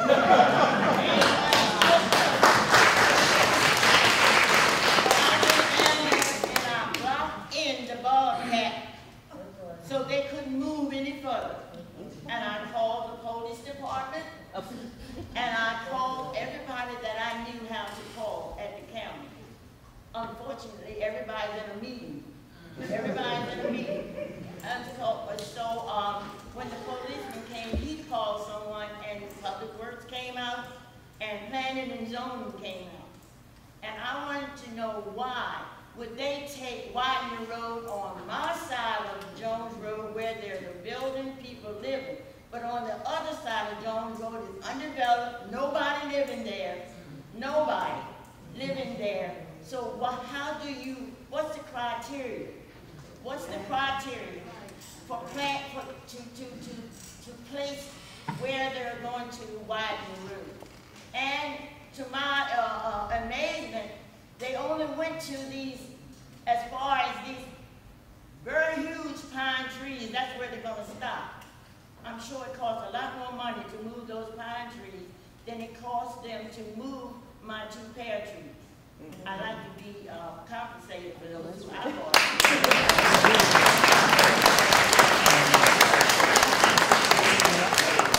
Someone from engineering was supposed to call me. I never got a call back. I want to know what's the criteria in planning the widening of the road. Why would they come on the side where people are living instead of going on the side where it's not developed, no trees that people bought, nothing? I'd like to know. I'd like to know that. That sounds like it's a public safety issue for the guy who did it. But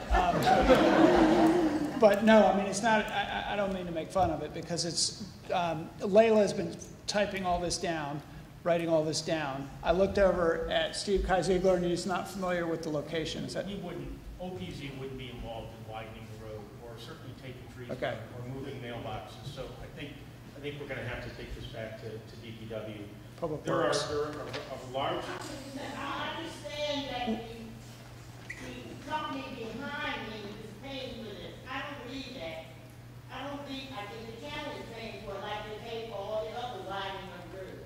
But I want to know, how in the world can the company behind me talk with the engineer and get his way and where the road should be widened? We're talking about a curve. Well, if it be widened on the other side of the road, it would be not curved there. Right. So I'd like to know how that happened. And why was I not contacted before they cut down my tree and moved my bushes? So I promised that Layla, right, Layla, can I promise on your behalf that you will get back and get her that information and track down everything about the project, who's in charge of it, how it happened, and I hope we can compensate you for the pear trees, but I can't promise that without talking to the experts. I hope not. I hope not.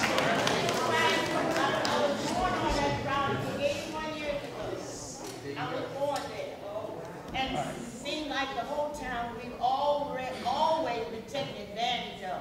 I am sick of it. And what's your name? What's your name? Gertrude Daly. And not only do I have to deal with land, I got to deal with air too, with the airport. Right. Oh my God. Yeah.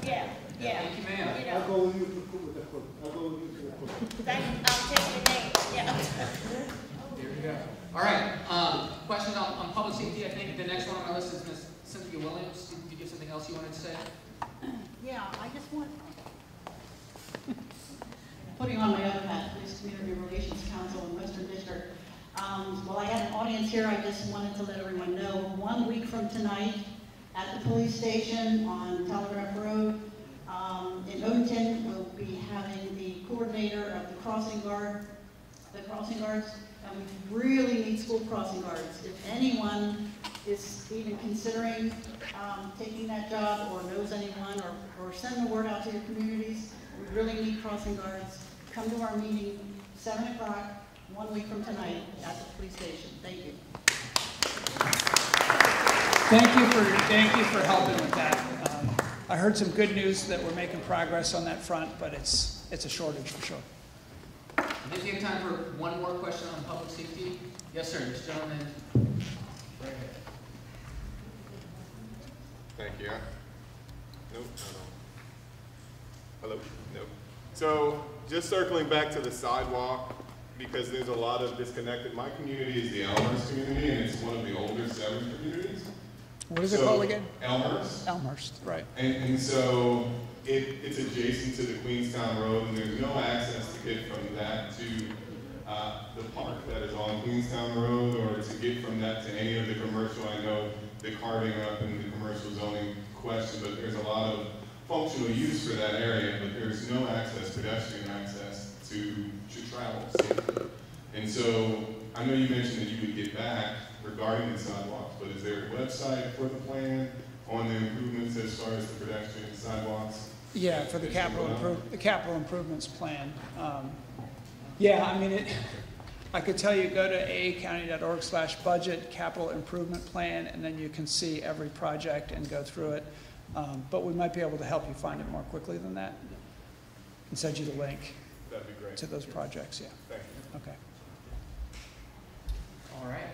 So now we're going to move into the part of the program where if you have a question or a comment on something outside of those three topics, we'll be able to handle that. We are running out of time, so I do ask you to try to keep it to a minute. I had a couple people that signed up for these off-topic things first, and so Rodel, right? If you still... No, I'm good. All right. Next one was Joseph Everett. Yeah. No, we're good. Hi, so my name is Joseph Everett. I live in a community called Villabella. It's 38 homes right across the street from the entrance to the landfill.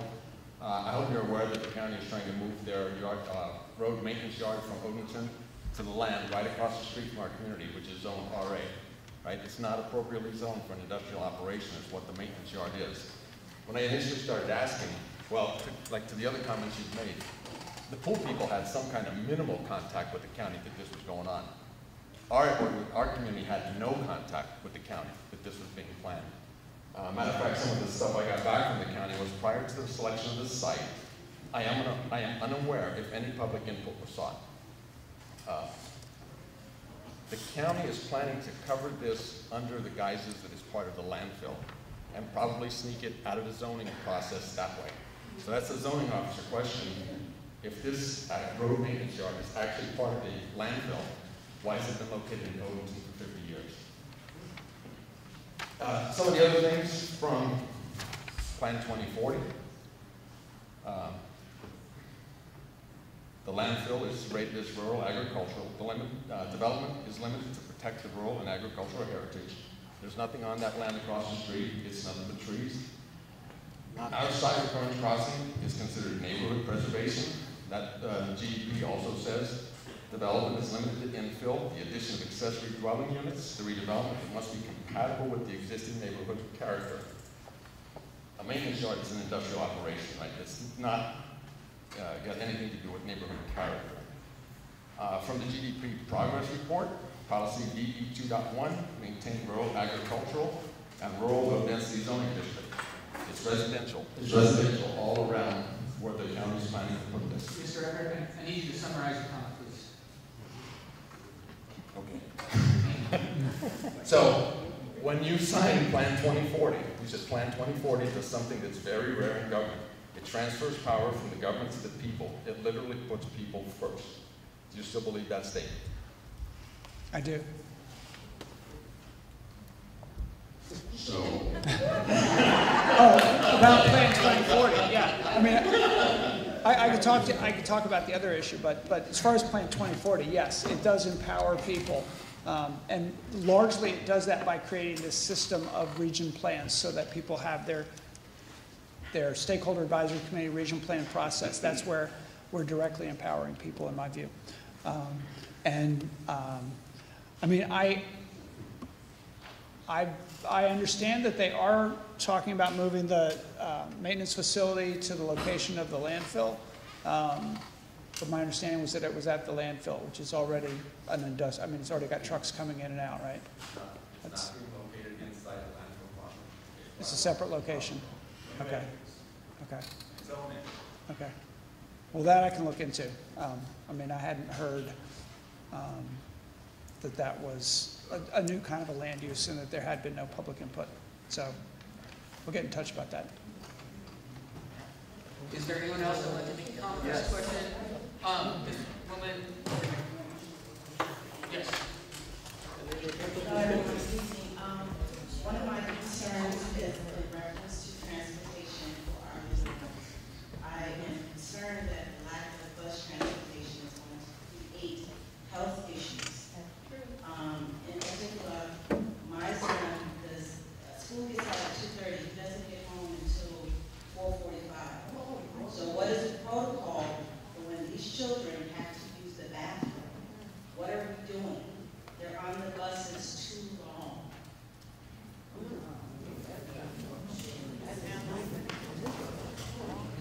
I don't have a good answer to that. You know, when they plan their routes, the school administration plans bus routes. I have no idea whether they have state guidelines on how long a child can be on a bus. That's the longest I've ever heard for a bus route to get a child home from school. It's. Something needs to be done. We need to figure it out. Okay, because we don't have enough transportation. Children are on the bus. Some of them are free in seat, and we just got finished with COVID. We just got finished with COVID. We got children on the bus, little ones on the bus. You can't expect them if they have to go to the bathroom. What is the protocol? So the only power that I or county government or the county council has is to fund them as they request it to solve the problem. The school board, as I talked about earlier, when I tried to go down and tell the school board how to do their job, it's not my job to do, and I have no more influence than you do, and I think you should actually as well go to the school transportation and go to the school board, and it's just. Yeah. Well, I do. I mean, I do have that meeting with Dr. Bedell, and he knows how I feel, and the previous superintendent knew how I feel about how unacceptable it was to fail to get kids to school. As far as how long it takes, that is not one that, you know, for your child, I'm not aware of that, so I have not been talking about that specific instance. But in terms of delivering these kids to and from school safely in a transportation system that works, you know, we are all fighting this. We are all fighting to get this done. I'm more concerned about the health issue, and I hope that it's being documented. From the amount of time it takes to get, you know, that your child is on the bus. Yes, from kids get out of school, I think at 2:30, he doesn't get home until 4:30, 4:45. And he has special needs. He has Down syndrome. Well, that sounds too long to me, and it sounds. The county just went with a new transportation study that is now funding a new system for transportation. They were using like dots and that. And in the last budget, the county funded a new transportation computerized system. So that's part of the problem. We don't get to tell them whether to hire a consultant or to do a new system. They say how much they need for transportation. We only, there are buckets, and transportation is one of the buckets. We're moving forward from an outdated system in the last budget. Right, they did. They did hire a consultant, and a lot of people say that they did not do a good job of implementing the recommendations, and then they did the change in start time. And they're struggling to fix what's a broken system. No question about it. All right, we are going to move on to the next person. I'm going to give Mr. Smith a minute here. Thank you. You're welcome. And I'm feeling a certain way because I feel like I've been snubbed. I feel like you guys aren't listening. And here it goes, right here. All right, Provinces Park, Parks and Recreation. They want without the community. Number one. Number two, the county executive was voted basically to have them come and look, and he's supposed to be for trees and everything for the community. He didn't even show up to see the park. Number three, the council members, all of them, voted to have that done. Why? Because they put profit over people. You guys are sickening me. And number, I'm going to get all the communities around here, I'm going to get together, and you guys will get fired because you're not doing your job. Thank you.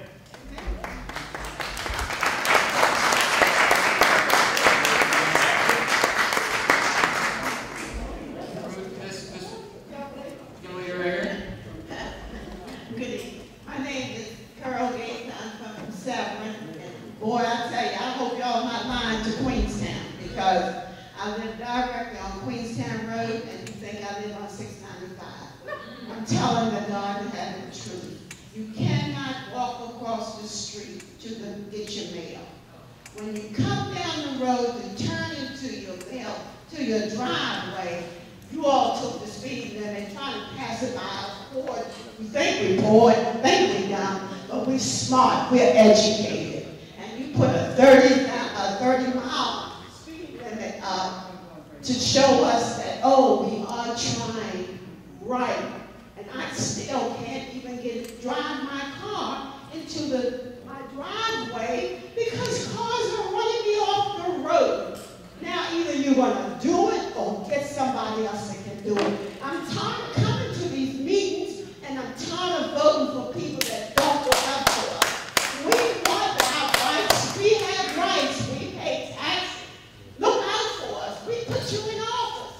Right. We are looking for help. Right. We are looking for help. I call Mr. Middleton at the Western District. I call him all the time and say, sir, what can you do about this speed limit on Queenstown Road? And Jones Road. And Jones. And they put up one of those things, how fast you going. That didn't work. I said, well, why don't you put up radar? Well, he said, when we put up radar, we stopped the people that live on your community. I said, well, they broke the law. Yeah. That's the bottom line. Come on now, do what you're supposed to do because we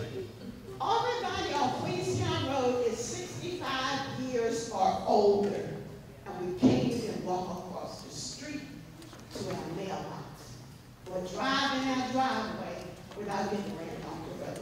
Now, you all talk a good game, but you got to bring it because we've been waiting.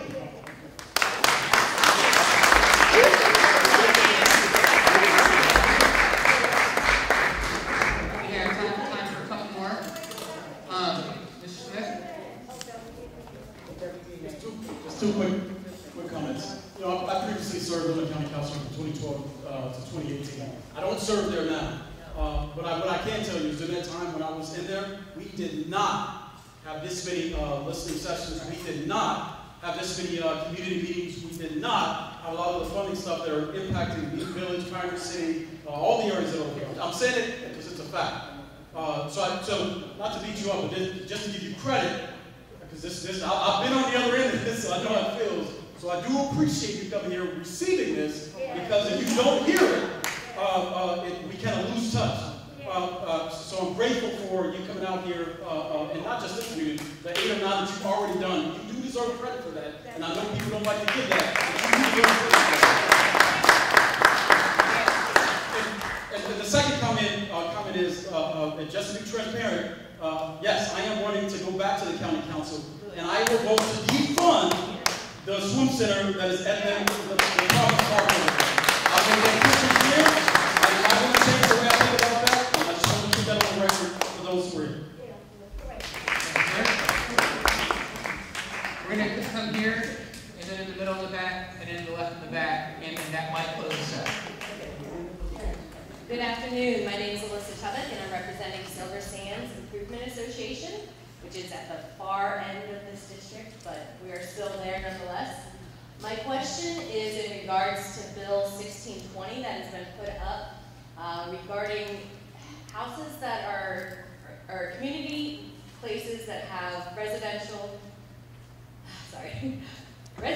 neighborhoods that have commercial operations going on. We have one in our community, Silver Sands, that has 20 beds in a small house that used to be just put single family use. We've asked the Department of Permits a couple times about coming out and making sure that they were permitted correctly. We've been told from their lawyers and from the councilman that there is not much that they can do because they are so far out of regulations that it's hard for the county to even try to enforce anything. The county came out at, it's all documented online, we have right now a case that's open. They came out 2 hours after we told them every day at the same exact times. They're taking 20 people in, 20 people out. The county came a couple hours late, so they haven't seen it yet. They've knocked on the door, haven't been let in. It just keeps going on and on. So I'm wondering if there's a shortage in the staff for enforcement on these permit issues, or if there's something more that can be done, because at this point it seems like it's just going on deaf ears. So this is inspections and permit. Do you know what department it is? I definitely... It's both. And it's a, what we're talking about is group homes. It's, in this county we have... Do you want to stand up and get a mic? And So you brought up a very interesting issue. That is a problem in Arundel County and many other counties. And it deals with both federal and state laws on how we can and cannot regulate group homes. Typically, a group home that is less than 8 beds is considered to be a single-family dwelling, and it may be an issue in a neighborhood, but we can't get at them if there's a problem. When there's more than 8 beds, and you're talking about 20, we have a variety of, you're going to say, pending legal action, but we're struggling because the owner-operators of the uses do not allow us on the property, and I don't have right of entry, but it's acknowledged it's a problem. I don't necessarily see a solution soon, because the folks who operate these uses have lawyered up really well, and they're using state law and federal law to prohibit or hinder the county's efforts to follow our own code. So I hear you, I'll take this back. It's frustrating. When we can't do proper enforcement, the whole community suffers. But sometimes we run up into a situation where the other side using the law more successfully against us than we can use to enforce it. So I apologize for that. We've got a number of cases not dissimilar to the one you're talking about. There's also the issue that group homeowners are now going in and basically buying up all of the homes in a neighborhood to make basically group home complexes. This is not unique to Anne Arundel County. It's happening all over Maryland, all over the country. So thank you for sharing your thoughts. In the middle of the back. Good evening. My name is Linda, and I'm with Joe with regards to the maintenance. So I wanted to make two comments. One, doing the right thing sometimes means making the hard decisions and telling people that have already made a decision to move forward on something that they need to look at the impact of the community and they need to do the right thing. Not because they want to profit for someplace else, but they need to look at and do the right thing. So as a taxpaying citizen, I'm looking for you to look into this matter and not allow a loophole to permit them to put this facility into a residential community. We are a very old community. We have a lot of senior citizens, and we enjoy our community. I don't think having this in is going to make our community any better. It will be a lot of disruption. We already have a very busy street on Burns Crossing. So we tolerate it and we move forward. Having this will cause more problems. The second thing that I wanted to comment on is about having electrical developments. We talk about, or there's the solar panels, where people are having solar panels put on their roofs. As a homeowner, if you put these solar panels on your roof, you void your warranty for your roof. Which is why I have been a homeowner since 1988, have never entertained putting solar panels on my roof for that very reason. I would like to see the county do some research into getting conduits that are like trees that you put into your yard. Not the ones with the paper, not paper, but the big waving, it opens up like a butterfly, if you will. I'm talking about ones that are made, forgive me, overseas, that they're small, it actually looks like a tree. And I think that would be more aesthetic than having the panels on top of the houses. So if you could look into that, I appreciate it. Thank you. Thank you.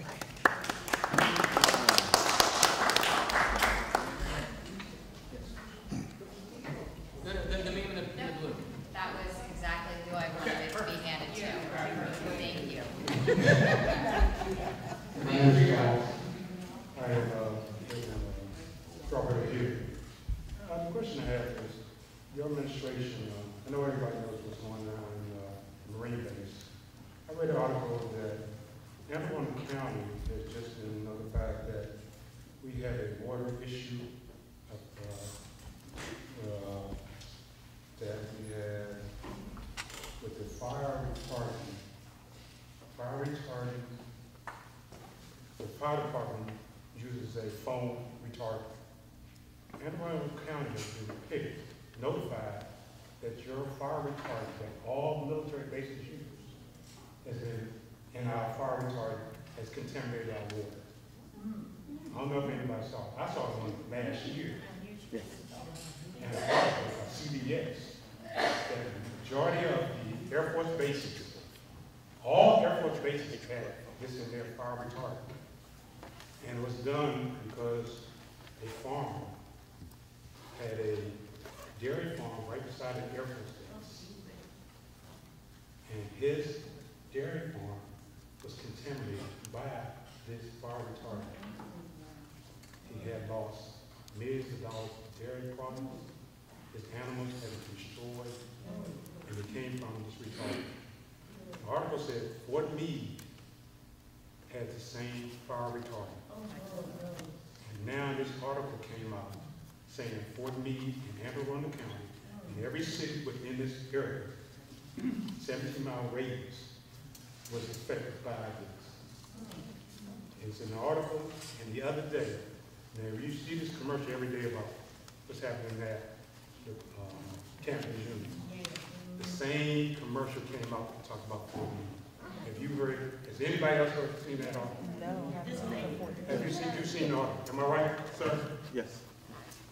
Have you seen it? I have not. Can you forward it? It's on TV. It was on TV. If you look it up, it says, and it's got a big time lawyers. Our lawyers already invested. It says it's cancer. It's got pancreatic cancer. It's got like 5 different cancers involved with it. And it's you know, I know we talk about the swimming pool and everything else. I'm worried more about this water situation than I'm worried about this swimming pool. Or are you talking about it being in the water that we drink? It's affecting all people. I live on the well system. Okay, in the groundwater. Right. And the first thing that, when you read the article, it says, if you have a well system, the best thing you can do is probably get an osmosis system. Osmosis system, the whole house costs you like $30,000. I don't have $30,000 to put in my whole house system. So, you know, something, Joe, the environmental person, maybe need to check on that. But it is a lawsuit, you know, that everybody needs. I mean, lawyers are already advertising this already. If you have a person that died from cancer, you know, and it's surprising. When I looked at the cities, every community within Fort Meade area, they're saying okay. Well, at the very least, we can get you connected with a way to get your well water tested. Yes, that's what they said. You know, yeah. We don't want to test and stuff. Right. The health department can help you with that. Yeah. We can connect with you. Read the article, and when I saw this yeah. 25 minutes, 60 minutes money yep. thing. And I put, you know, the interviewer when he's talking to the farmer. Yeah. When you talk to a man that's lost so many millions of dollars, and this dairy was supporting an air base with school kids. His dairy was supporting the air base with milk. They were feeding kids. You know, it's heart-wrenching. All right. Thank you, sir. We appreciate it. We are after time, and we do have to get out of school, so I don't know if you have time to sit around and mingle afterwards, but you want to make some closing statements before? Well, I just want to thank everybody for coming out. You know, these things are, we always come out of these things with a long list of follow-up items, and we're going to follow up. Some of these are individual items, and we certainly hear everything that everybody's saying. Some of these issues are new. Most of them are things that we already have been working on, and some of them are fixable and some of them are not. And I hope that the speed camera issue is going to help if we get those speed cameras set up so that we can address that way. But like a lot of things, we got to get it approved by the state. We got to get it into the code, and government moves slow. But thank you, everybody, for participating, and thanks for coming out tonight. Thank you very much.